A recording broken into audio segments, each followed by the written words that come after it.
Olá para você ligado no Orla TV, muito obrigada pela sua companhia. A gente está de volta para falar sobre saúde. Se você é daquelas pessoas que está tomando remédio, esse Orla TV é para você. Mas você já ouviu falar em interação medicamentosa? Pois é, esse também é um dos nossos assuntos de hoje.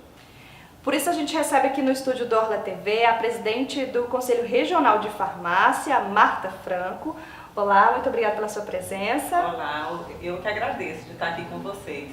Pois é, são muitas dúvidas que a gente vai tentar dividir, né? Primeiro a gente começa perguntando o que é interação medicamentosa. Bom, interação medicamentosa é quando você, uma pessoa, faz a ingestão de 2 ou mais medicamentos, né? E um medicamento pode estar interagindo com outro e fazendo com que não tenha o efeito desejado.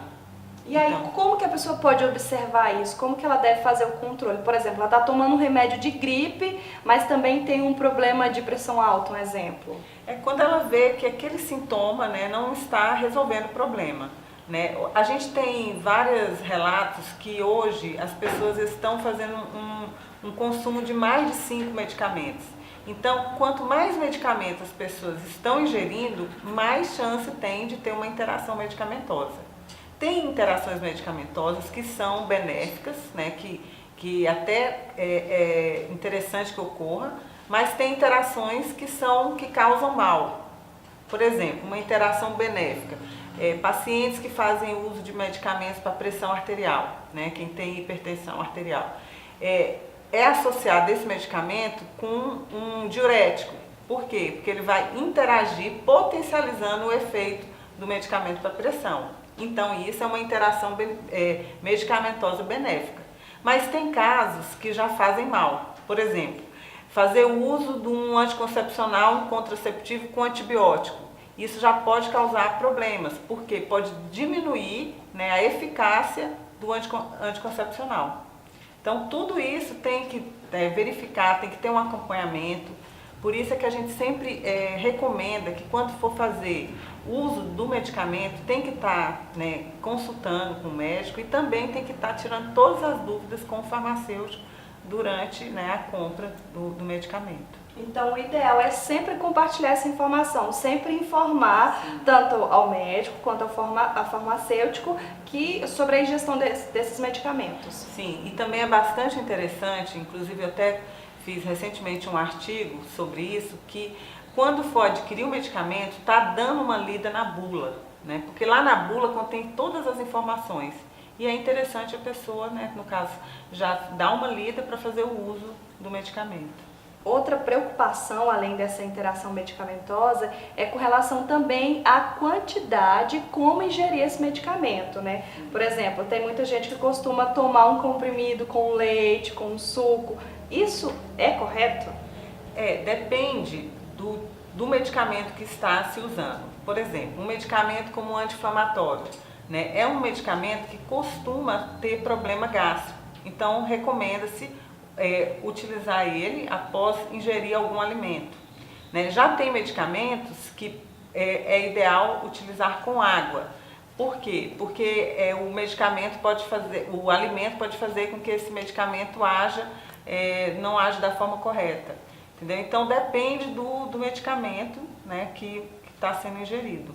Há também uma dúvida com relação a tomar o medicamento com o estômago vazio ou já ter comido alguma coisa. Sim, a gente até recomenda que anti-inflamatório deve-se ingerir o alimento para não ter nenhum problema gástrico. Temos também casos de superdosagem, Muitas vezes o paciente vai fazer a ingestão do medicamento e não respeita a dose que tem que dar um período, por exemplo, um analgésico, tem que dar um intervalo de 6 horas para se ingerir um outro comprimido, ou em gotas. Mas tem casos que as pessoas não esperam, porque acham, voltou o mal-estar, voltou a febre, voltou a dor e já ingere com um tempo menor. Isso pode fazer também com que tenha algum problema, alguma reação adversa. Que tipo de reação que pode ser essa? Pode ter uma taquicardia, a pessoa pode suar frio, ela pode ter uma sensação de sonolência, de mal-estar.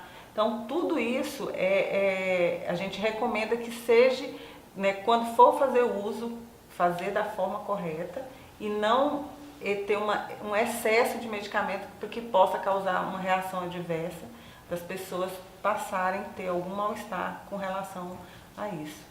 Com a chegada das festas de fim de ano, muitas pessoas costumam ingerir bebidas alcoólicas em confraternizações. Como é que tem que ser a preocupação para quem está tomando algum tipo de remédio?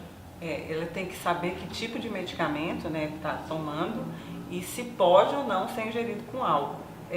Recomenda-se que nunca usar medicamento com álcool, né, porque o álcool ele tem um mecanismo de ação que vai interagir com aquele medicamento.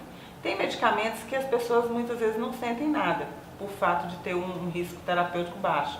Só que tem medicamentos que as pessoas já têm uma reação, né? Por exemplo, um antibiótico não se deve usar com medicamento, porque se ele for tomado, né, com álcool, ele vai sofrer ali uma interação que vai fazer com que aquele antibiótico não faça efeito, né? Então, tem que ter muita cautela na hora que for usar para não estar correndo nenhum risco. Por exemplo, também medicamentos controlados, quem faz uso de algum medicamento para depressão, algum medicamento que requer, que é receitas, né, que é um medicamento tarjado, não deve jamais usar com álcool, porque ela pode ter problema sério. Medicamentos também para quem faz para emagrecimento, também não deve ser ingerido com álcool. Então, todos esses medicamentos controlados já recomenda-se que não use álcool.